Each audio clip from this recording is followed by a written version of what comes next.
সবাইকে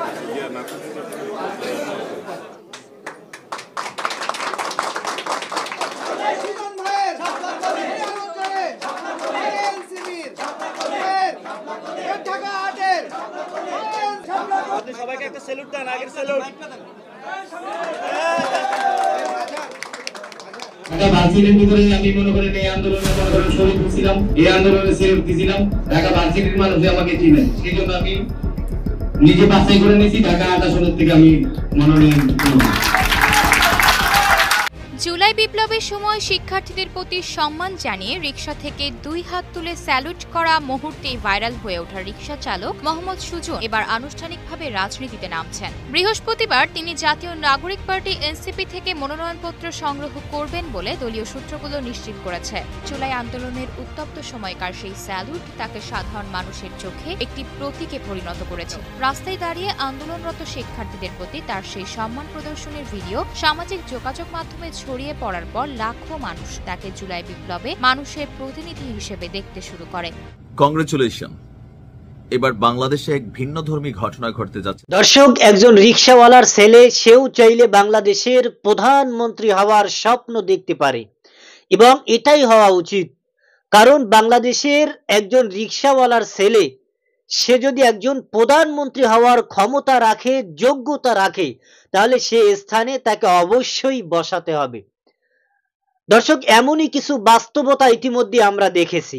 আপনারা জানেন, জুলাই গণঅভ্যুত্থানে এদেশের হাজারো ছাত্র জনতা তাদের বুকের তাজা রক্ত বাংলার জমিনে ঢেলে দিয়ে তারা এদেশকে স্বাধীন করেছেন এবং তারা হাজারো কষ্টের মাধ্যমে, হাজারো ত্যাগের মাধ্যমে তারা বাংলাদেশকে স্বাধীন করেছেন। তাদের এই কষ্ট দেখে, তাদের এই যুদ্ধ দেখে, তাদের এই লড়াই দেখে বাংলাদেশের সাধারণ একজন রিকশা চালক তিনি এই ছাত্রদেরকে স্যালুট জানিয়েছেন এবং এই স্যালুট জানানোর কারণে এই রিকশা চালক সুজন সামাজিক যোগাযোগের মাধ্যমে তুমুল ভাইরাল হয়েছেন এবং এই ভাইরাল রিকশা চালক সুজন ইতিমধ্যেই মনোনয়ন সংগ্রহ করেছেন। দর্শক, তিনি সংসদে আসন গ্রহণ করার জন্য, সংসদে তিনি একজন সদস্য হওয়ার জন্য তিনি রাজপথে লড়াই করবেন, সংগ্রাম করবেন। দর্শক, এই ভাইরাল রিকশা চালক সুজন তিনি ইতিমধ্যেই মনোনয়ন সংগ্রহ করেছেন এবং তিনি মনোনয়ন সংগ্রহ করার পরে এই ব্যাপারে তার কি প্রতিক্রিয়া এবং তিনি এই ব্যাপারে কিছু মন্তব্য করেছেন, কিছু কথা বলেছেন যা শুনলে আপনি অবাক হয়ে যাবেন, আশ্চর্য হয়ে যাবেন। দর্শক, পুরো ভিডিওটা দেখলেই আপনি বুঝতে পারবেন। দর্শক, ভিডিওটা অত্যন্ত গুরুত্বপূর্ণ, তাই ধৈর্য ধরে একটি লাইক এবং পুরো ভিডিওটা শেষ পর্যন্ত দেখতে থাকুন। ভাইরাল রিকশা চালক এবার সংসদে যাওয়ার প্রস্তুতি নিচ্ছে। ছাত্র আন্দোলনে যখন উত্তাল ছিল ঢাকা বিশ্ববিদ্যালয় এলাকা, তখনই নেট জগতে ভাইরাল হয়ে যান রিকশা চালক সুজন। সাধারণ ছাত্রদের সেলুট দিয়ে সবার মনে জায়গা করে নেন তিনি। ঢাকা বিশ্ববিদ্যালয় এলাকায় গেলে এখনো সেই রিকশা চালকের দেখা মেলে। দেখা মাত্রই অনেকেই চিনে ফেলেছেন তাকে। ক্যাম্পাস জুড়ে থাকা দেয়ালচিত্রেও জায়গা করে নিয়েছেন মোহাম্মদ সুজন।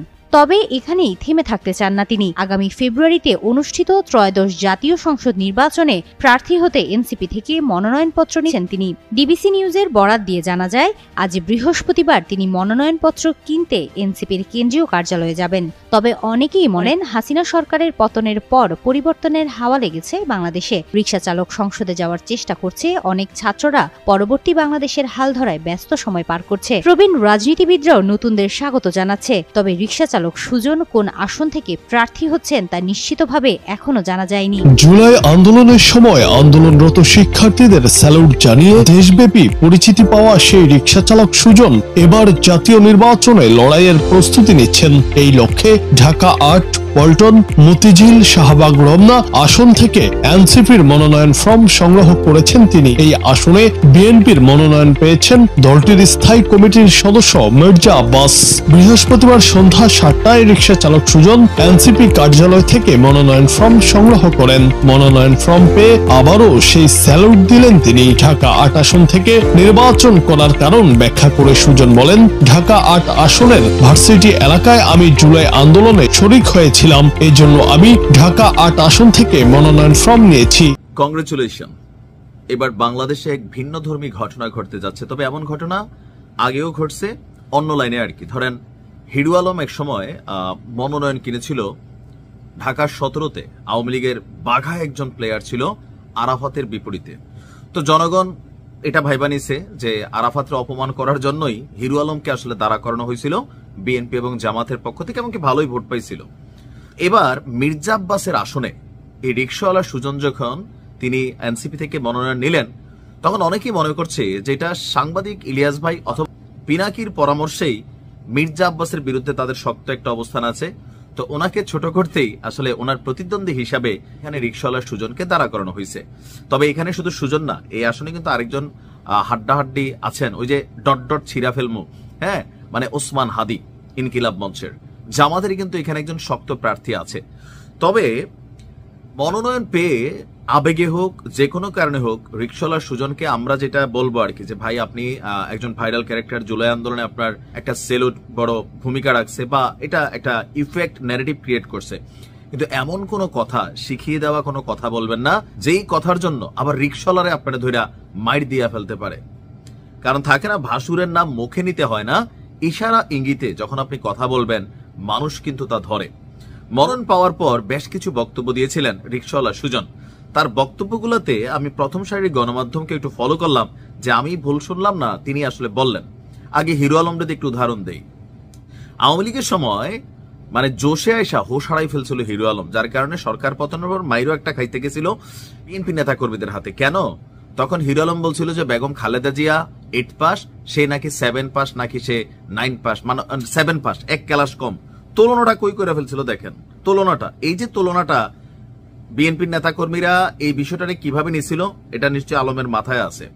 তো রিকশাওয়ালা সুজন তিনিও আপনার এই কেন তিনি নির্বাচন করবেন, তো তিনি যেটা বললেন, অনেকে এতিমের টাকা মেরে, এখন এতিম ইস্যুতেই বেগম খালেদা জিয়ার বিরুদ্ধে যে মামলাটা ছিল সেটা কিন্তু এতিমের 2 কোটি টাকা আত্মসাৎ অভিযোগে প্রমাণিত হয়নি, কিন্তু তিনি এই মামলাতে আসলে জেল খেটেছিলেন।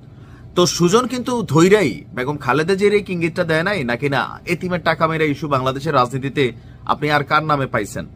অনেকে আছে, এগুলো রাজনৈতিক মামলা প্রমাণিত। তো পরে আওয়ামী লীগ এমন একটা ইস্যুতে বেগম খালেদা জিয়ার মামলাটা দিছিল যেন পাবলিকলি একটা সিম্পেথি পায় বা ওনাকে ছোট করা যায়, কোথাও না কোথাও রাজনৈতিক মামলাগুলো এমনই হয়। তো সুজন বলল যে অনেকে এতিমের টাকা মেরে যাত্রাপালা করে। তো যাত্রাপালা করে কে গেছে? মমতাজ। তিনি আগে যাত্রাপালা করতেন, সেখান থেকে হচ্ছে মমতাজ। তো সে ওই দুইটা জিনিসে ধরে টাচ করছে।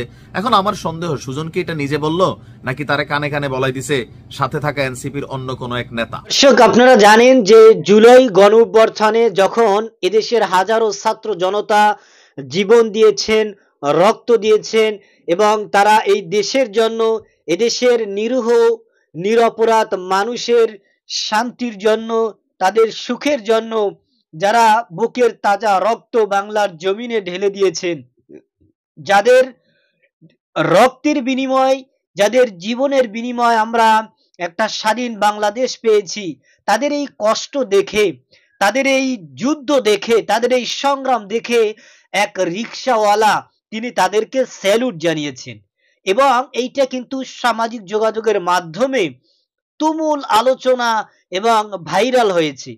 যে কারণেই কিন্তু এই ভাইরাল রিকশা চালক সুজন তিনি মানুষের কাছে পরিচিত হয়েছেন এবং তাকে অনেক জায়গায় বিভিন্ন পোস্টারের মাধ্যমে, বিভিন্ন ব্যানারের মাধ্যমে, বিভিন্ন ভাস্কর্যের মাধ্যমে কিন্তু মানুষের কাছে এটা প্রচার করা হয়েছে যে একজন রিকশাওয়ালা, সেও ছাত্রদের পক্ষে রয়েছে, সেও জুলাই যোদ্ধাদের পক্ষে রয়েছে। দর্শক, আগামী নির্বাচনে এই ভাইরাল রিকশা চালক সুজন তিনি মনোনয়ন সংগ্রহ করেছেন এনসিপি থেকে এবং তিনি সংসদে আসন গ্রহণ করার জন্য, তিনি এমপি হওয়ার জন্য রাজনীতির মাঠে ময়দানে তিনি এটার জন্য সংগ্রাম করবেন।